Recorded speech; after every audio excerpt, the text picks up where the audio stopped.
and welcome to another episode of Bscene TV. I'm your host, Wilson. We have another action-packed episode for you with a Western twist. Get prepared, because this is Bscene TV.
Hey guys, Cowboy Nick is back.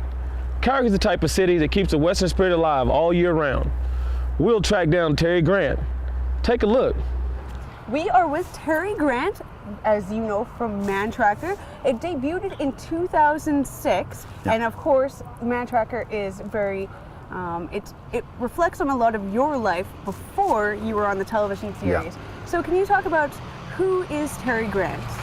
I grew up in Ontario. I had cousins with horses, and we had ropes, and he had sisters, so we naturally started roping the tar out of everything, and I wanted to be, a real cowboy. So I came out to Alberta when I was 17, and my first job was working on the Bayou Ranch, and I got to know how to be a real cowboy then, and learned from some of the best guys in the country, and I just kind of kept following my dream and going that way. And I did a lot of different odd jobs when I couldn't find cowboying jobs, but I always went back to that and kept going with that, and here we are.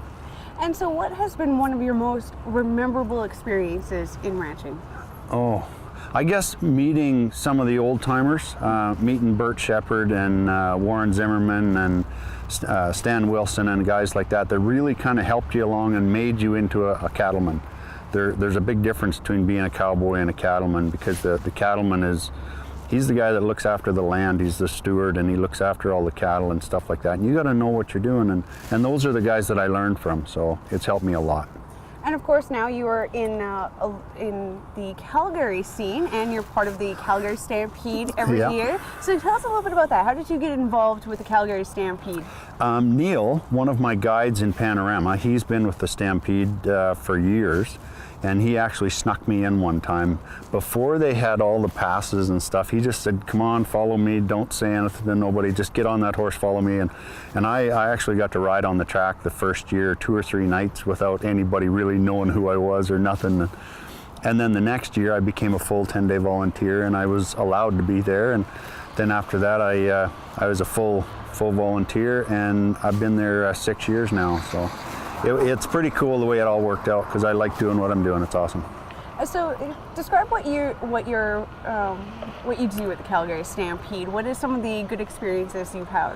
I'm one of 5 guys that's actually on the track during the chuck wagon races on a horse, and we work in conjunction with a lot of the Stampede board members, and we communicate back and forth and let everybody know what's going on the track, if a horse is loose or stuff like that. We all work together to handle that in a safe and efficient manner. And meeting all the people. I normally kind of take a ride through the infield before the show starts, and all the people that say hi Terry and yay Mantracker and all that stuff. It's pretty cool. It's still fun. Of course, and you became a Canadian icon back in 2006. What was that experience like? Your life must have changed overnight, virtually. What do you think about that? Thankfully, it didn't change overnight.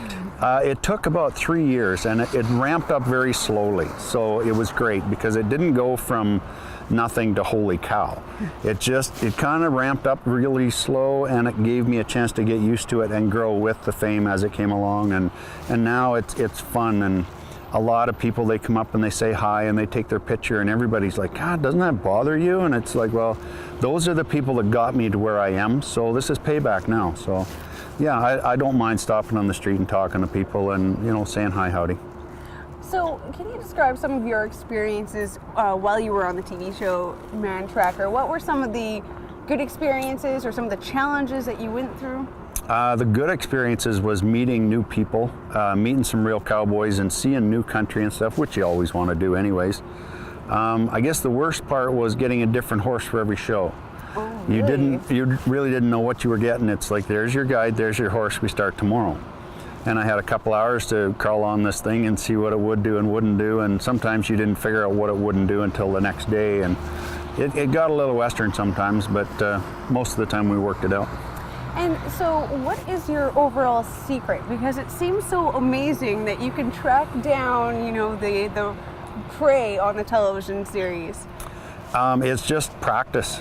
You spend 40 years of doing that, looking at the ground and paying attention to it.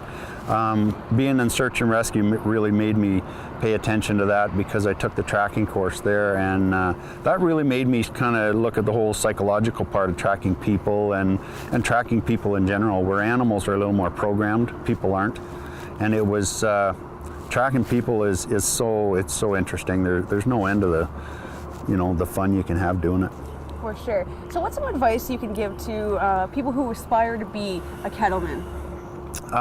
Pay attention to the old timers. Listen to what they have to say.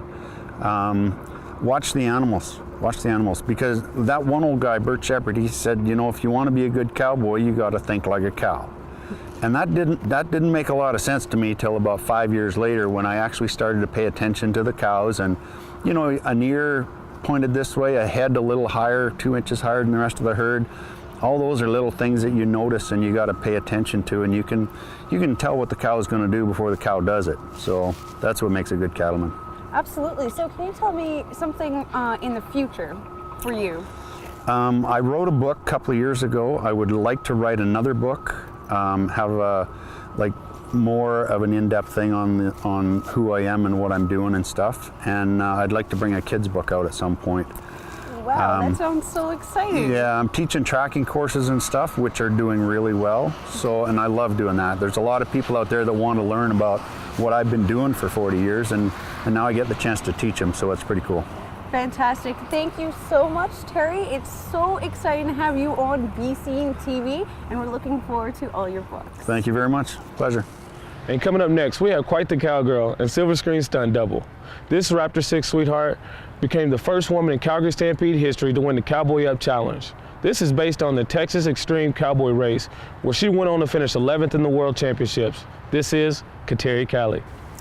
Growing up on Rafter 6 was ideal for this true cowgirl. With a passion for horses and the scenic view of the West, our guest star crowned Calgary Stampede Princess of 2009 and won the 2014 Cowboy Up Challenge. Here is Kateri Cowley. Thank you so much for joining us. Can you tell us a little bit about what it was like to grow up on Rafter 6? Oh, growing up at Rafter 6 was really a dream come true for any cowgirl. You know, it was my parents' dream, and they built it from basically nothing and made this world-famous class resort. And, you know, it's situated in the vast Canadian Rocky Mountains, and it's just gorgeous. The horses there are unbelievable, and, you know, it really is a dream come true to live there. And could you tell us a little bit about some of the famous movies that have been filmed at Rafter 6? Actually, yeah, for sure. There's been lots of different movies filmed out there and commercials, going from the Olsen twins, which was actually my first stunt job, How the West Was Fun. That was back in the early 90s. And everywhere to Brokeback Mountain was filmed in Kananaskis, and lots of foreign movies were filmed there as well, and tons of documentaries. And so you grew up ranching, so naturally you became very skilled, and you became, you know, Calgary Stampede Princess of 2009. Can you tell us a little bit about that journey? Oh, that was a real dream come true as well, because like, how do you top being not just a cowgirl, but the princess of the cowgirls? So yeah, and Calgary Stampede honored me back in 2009 to represent them as one of their main representatives, and we got to travel all over the place, like all over the world, and sharing our Calgarian and Western culture and just the whole spirit of it all. And you're very involved, like both you and your family are very involved with Stampede every year, including the parade, is that right? Yeah, actually this year was my dad's 75th consecutive Calgary Stampede parade that he's rode in. So it's kind of giving away his age a little bit, but this year was my 29th, yet I'm only 28 years old.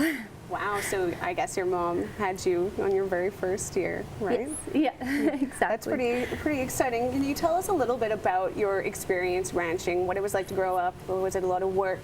What was involved with ranching aside from just, riding horses? Well, it is a lot of hard work, and ranching is more of a lifestyle, and so when you're working out there, it's long hours. You start at the crack of dawn and you don't finish until everything's done, which might be 9 o'clock, 10 o'clock at night. And so an 8-hour day is not realistic. So it takes up your entire life. But you know what? It is a passion, and it is a real strong lifestyle as well. And this year you competed in Cowboy Up Challenge, and you won this year. Tell us a bit about that. Like, what was the feelings that you were, going through your minds?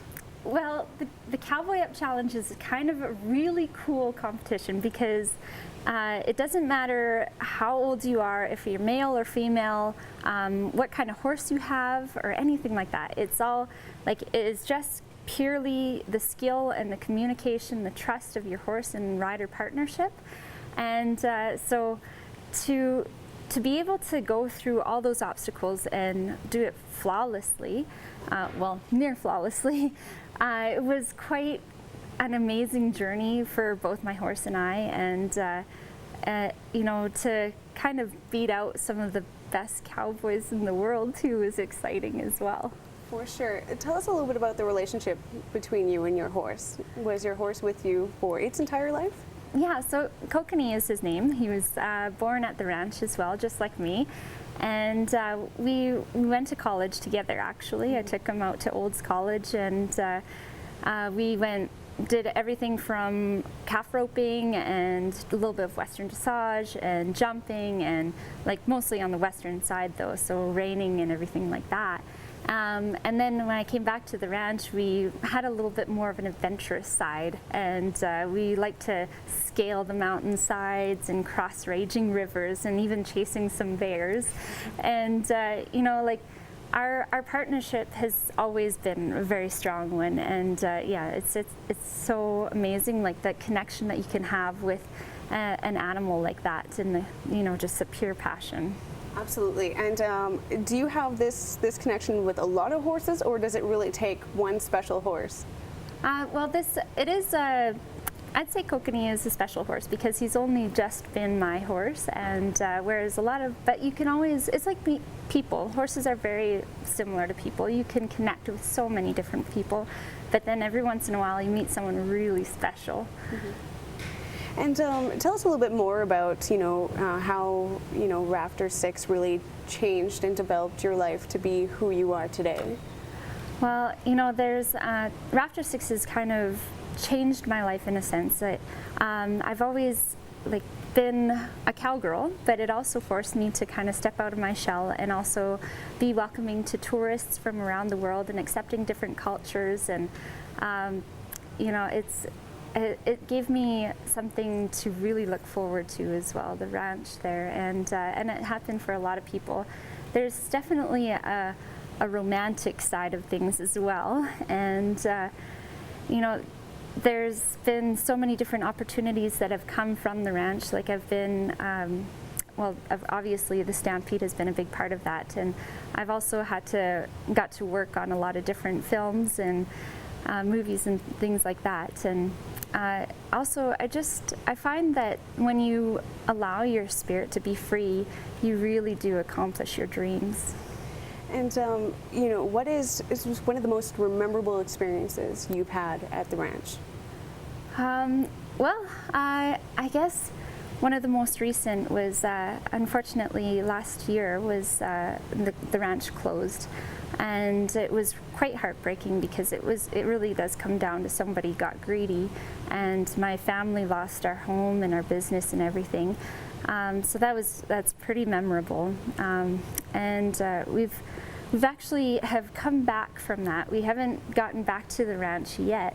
Maybe in the future, maybe not. But we've reset up our trail riding operation and can do camping out there. And it's just on like a portion of the ranch, not the original ranch though. So we were hoping to sign a deal with a company that was pretty well known and have it become a 5-star resort property that was even more accommodating for people from around the world.